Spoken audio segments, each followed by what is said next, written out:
Hey guys, I hope you guys are all doing well and that you're staying safe with family and that you're taking advantage of this time to get caught up on some reading. So, today I wanted to review traditional tales, a different type of fiction. So far in the classroom, we've learned about realistic fiction, historical fiction. Well, these last few weeks before we got out, we learned about the different types of traditional tales, which is another type of fiction. The only difference is that in these types of stories, you might find animals that are your characters. You might find a little bit of magic. You might find a little bit of superpowers, abilities that go beyond what a typical human being can do. So let's go ahead and get started with what a tale, what a traditional tale actually is, and how it all came about. So long ago, people told stories to each other. They learned and shared stories based on great heroes of larger than life characters or great adventures.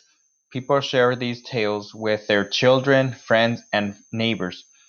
These stories were told and retold for hundreds and or even thousands of years. Today, we still enjoy these stories in our libraries, in our classrooms, TV, and even on some movies. And so, folk tales, legends, myths, and other traditional stories all share a timeless quality. That means that these tales, no matter how old, never lose their appeal. People always hear and they've become quite popular.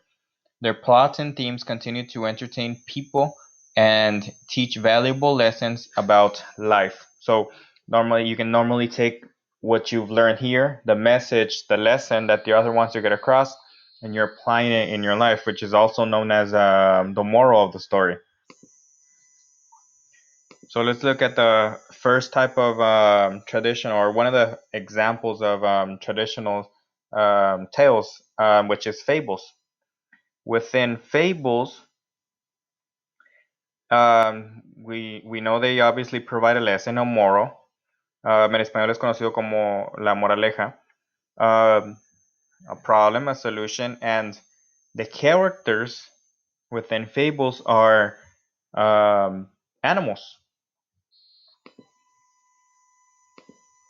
Now we have trickster tales. These are the ones we've seen lately. So we have your Anansi, the spider, one we saw in video. We saw the fox and the crow, and then the crow and the lobster, or other types of trickster tales. Within these, as you guys already know, within these types of tales, you have a character that normally tries to outsmart another one. Sometimes it works, or sometimes things flip around.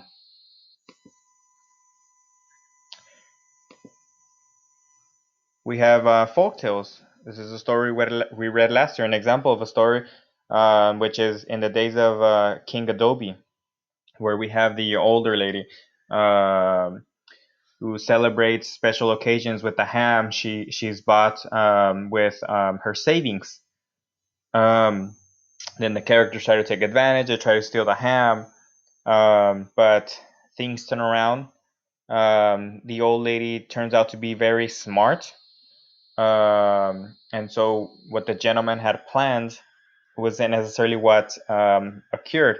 This old lady turned out to be very wise. So other characteristics of these type of folk tales are these are quite popular. They're passed down from generation to generation, and you might find the same folk tale within different cultures. Differences might be maybe characters, maybe the outcome of the resolution, but they might share quite similar characteristics, but aren't quite the same. Other examples are Little Red Riding Hood, The Three Little Pigs. Now we have legends. As you all know, I'm sure you guys have heard many of these legends, um, such as La Llorona or La Nahuala. Um, these legends are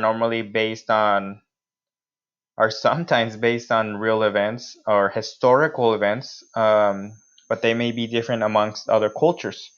Sometimes these are used to teach kids lessons, to teach family members lessons, friends lessons, about stuff they should stay away from, stuff things they shouldn't do. So they're there to teach us, I guess, from others' mistakes.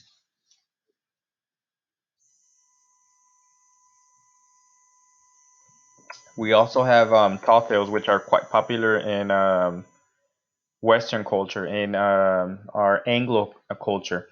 These are based on historical events, on characters, but the thing with these characters, they may have lived, they might be real, but the thing is they'll exaggerate their ability, such as in the story of John Henry, where we have this Afro-American, an African tale of a man who works on railroads. Him and his colleagues are about to get replaced with machinery, so he decides to compete with the machinery. Um, which, I mean, in real life, it'd be quite difficult to compete with machinery. However, his ability is exaggerated, and he he competes and wins and beats the machinery. He ends up dying. Great story. I really recommend it. Another one is Paul Bunyan. Have Pecos Bill. So stories I really recommend. And then last but not least, one last example we've seen in classroom is myths.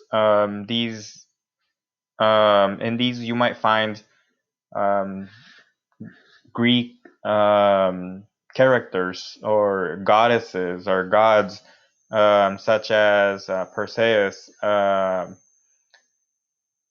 We have Zeus, Hercules,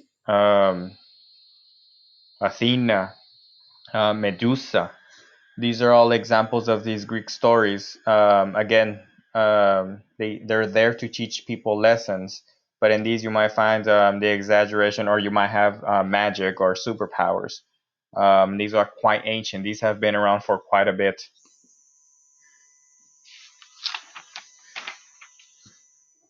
And so just remember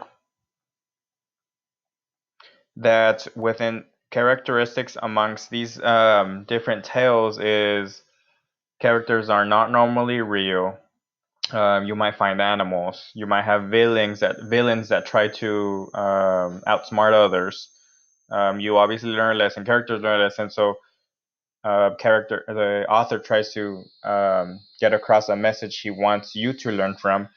There's always a conflict, and they're normally passed. They've been around for quite a while. They're passed on from generation to generation. So I hope you enjoyed this quick recap or review of traditional tales.